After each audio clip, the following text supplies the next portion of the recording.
ideias para diminuir ainda mais o consumo de carne. Então essa é uma dificuldade dessa minha seguidora. Gente, não é novidade para ninguém que a gente tem que diminuir o consumo de carne, né?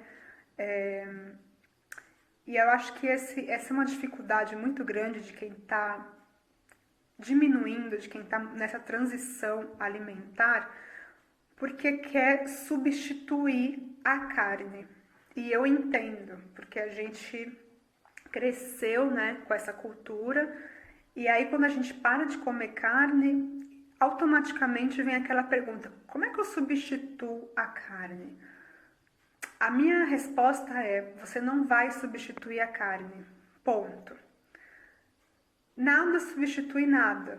E quando você aprende isso, quando você aceita isso, é muito libertador. Muito. Eu não sou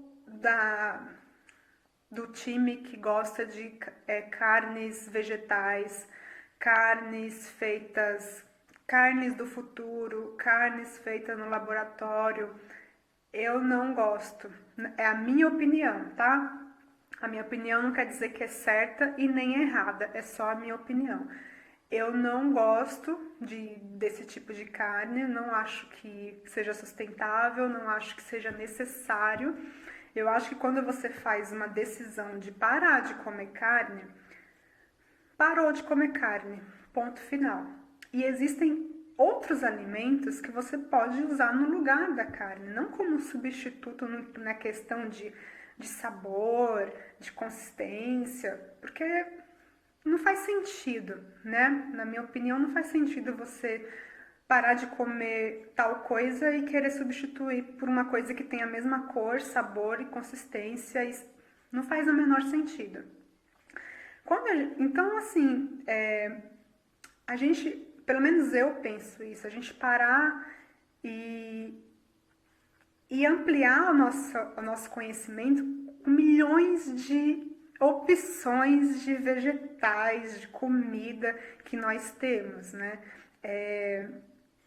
Então, assim, ideias para a gente poder comer no dia a dia, isso vai aparecendo conforme a gente vai testando novas receitas, né? A gente precisa ter mais criatividade, sair da nossa zona de conforto, testar novos ingredientes, né? Como que eu faço tal coisa, tal coisa. Eu acho que quando a pessoa ela tem uma dieta muito arroz, feijão e carne, fica muito no mecânico, fica muito aquela coisa básica, né? Você não arrisca, não conhece outros ingredientes. Quando você tira esse elemento carne, você abre espaço para um mundo de possibilidades diferentes que antes você não conhecia.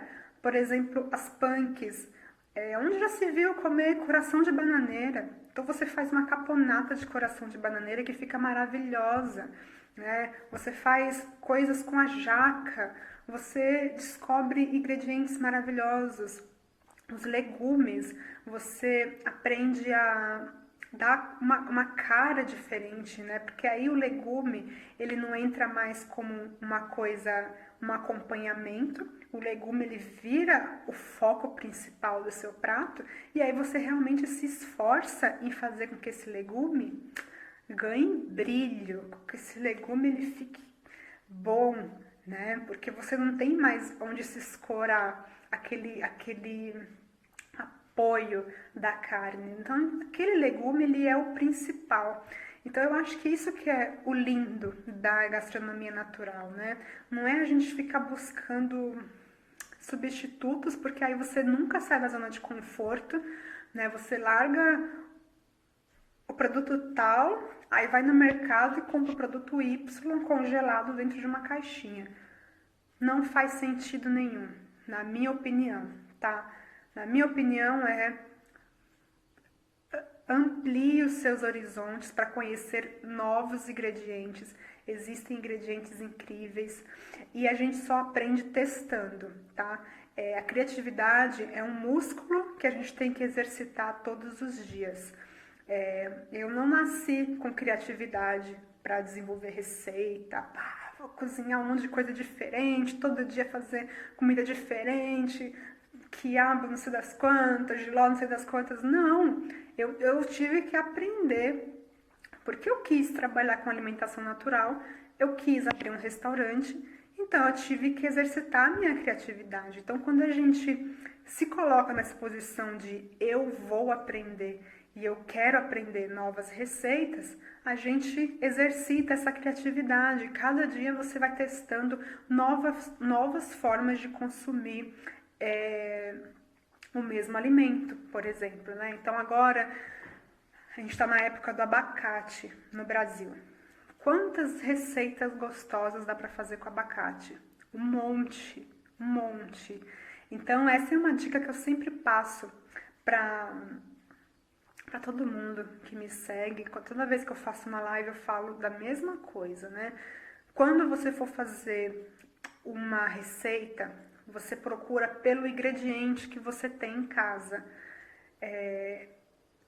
Não dá pra gente aprender a cozinhar só com receitas. A gente tem que buscar inspirações de acordo com o ingrediente que você tem na sua casa.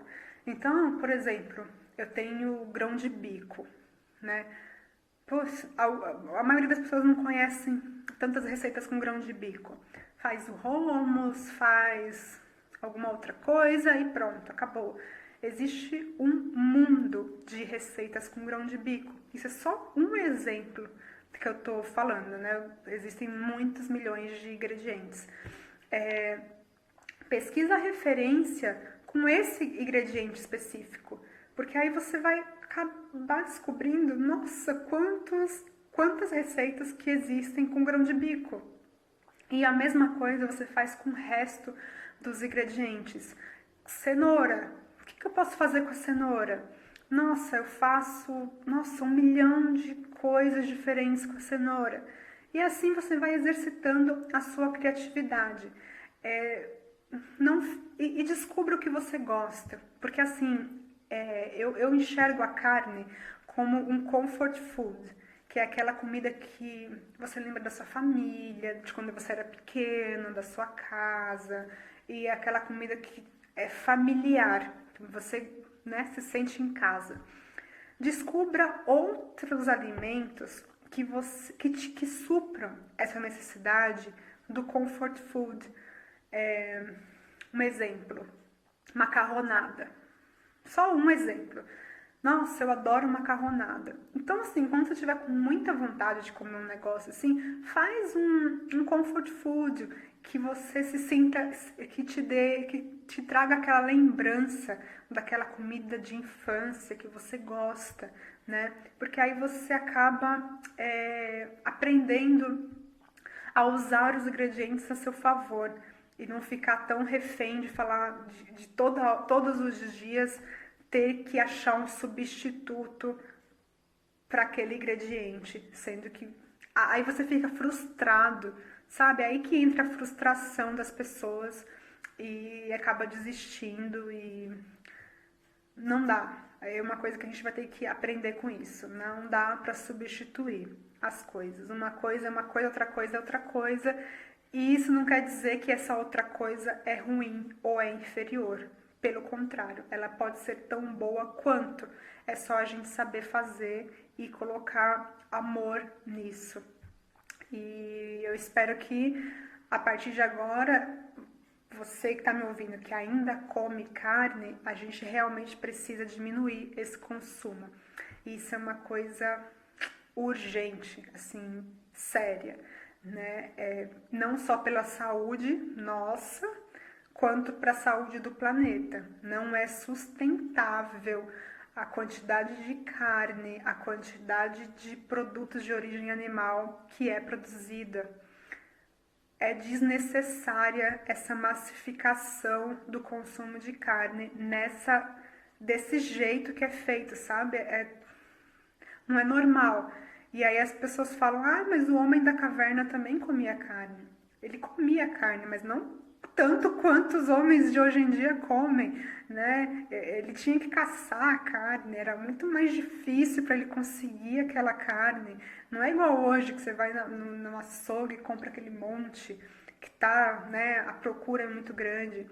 Então a gente tem que repensar. São coisas que a gente tem que repensar nossos hábitos de consumo, levando em consideração o todo, sabe? Não só o nosso gosto. Ah, mas eu gosto. A maioria das pessoas que param de comer carne não param porque não gostam, né? Venhamos e convenhamos. Não é uma coisa ruim, né? Se fosse ruim, ninguém comia. As pessoas param porque tem um propósito. E é o que eu falei no começo da live. Ache o seu propósito, ache a sua motivação, tá? Eu não tô aqui para ser radical, nem para falar para você mudar, virar, sabe, X ou Y. Eu não sou nem um pouco radical. A proposta aqui é diminua o consumo. Diminuindo o consumo, você vai descobrir um mundo de possibilidades e você vai se sentir muito feliz. Porque quando a gente sai da zona de conforto na alimentação, isso abre assim portas, isso extrapola para muitas áreas na sua vida, muitas. A gente fala de alimentação, gente, é uma coisa assim que é lindo, é incrível como isso extrapola para outras áreas da sua vida.